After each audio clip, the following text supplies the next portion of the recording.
All right, well, tonight we are starting something new. This is going to be about children and helping people who have contact with children in any way as a caregiver, a family member, or even just a friend.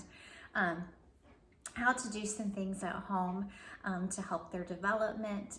We're going to start with my passion. I'm a little nervous about this part, so I thought I need to start with something that I'm very passionate about, something that is part of my teaching. If you don't know me, my name is Dawn Pearson.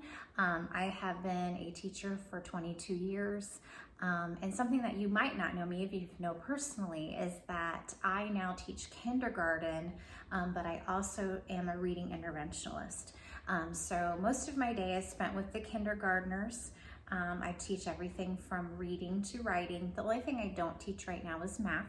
But then in the afternoon, I get to work with a few first graders who kind of showed us that they're fragile as readers. Maybe they haven't had that exposure, or they just need that one-on-one support to help boost them to catch up with the rest of their peers.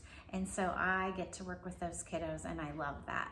But I'm also a mom of 3 kids. So what we're trying to do in these segments, they're going to be dedicated to creating joyful and successful readers. Now that can look very different between each child. No child looks the same, and no child's path to reading looks the same. It all looks different.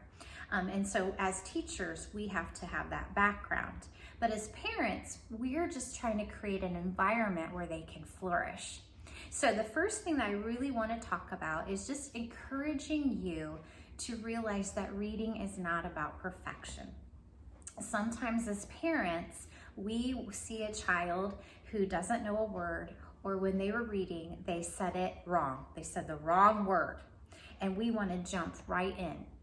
So if you have a fragile, I don't even want to use the word fragile, if you have a reluctant reader, that means maybe they don't love to read, or maybe they find reading a little bit challenging.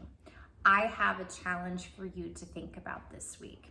Number 1, don't jump in. Let them just read, because I will tell you, when I have my students selected, we have to be very neutral. We pick the kids who are just not showing as many behaviors as the rest. They're showing the lowest amount of behaviors in reading.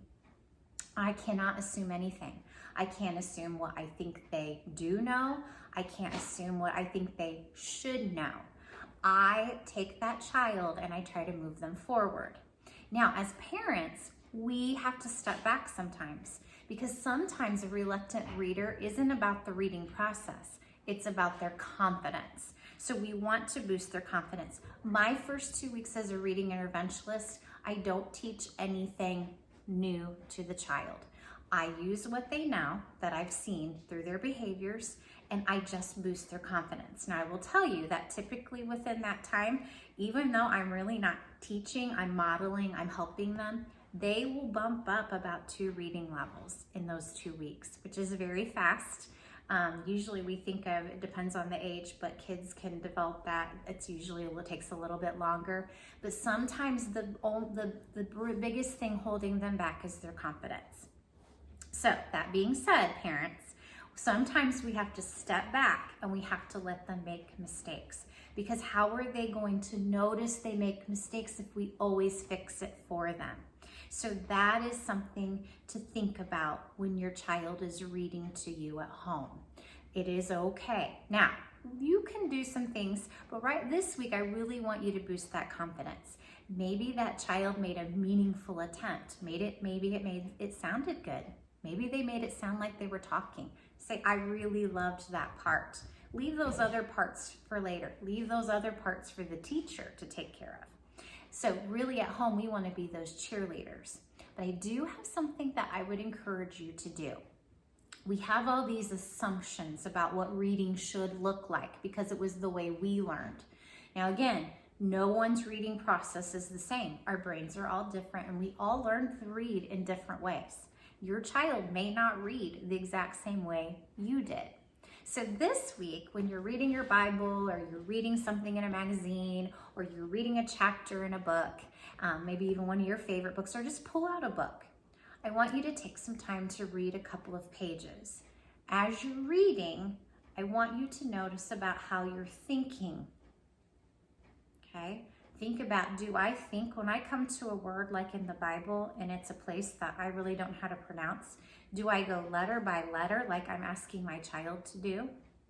Am I going back and fixing things like a and the, or do I just kind of let that go?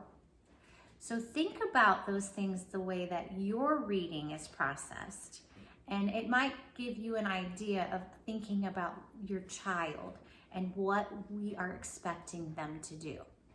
So right now, if you have one of those reluctant readers, really think about confidence boosting. Just give a week to just praise everything. Do not praise things that don't do well. We don't need to do that. Praise things that you see. Find one thing they did well when they were reading. And then look at yourself as a reader and think about if someone stopped you every time, or every time you had a mistake, or every time something was tricky, if they told you exactly the same thing to do, would that work for you as a reader? It may change your thinking about the reading process, and it may help you to open up your mind to how to help your child at home with reading. So just a thought to think about. Thank you for joining me, and I hope that helps you think about your reader.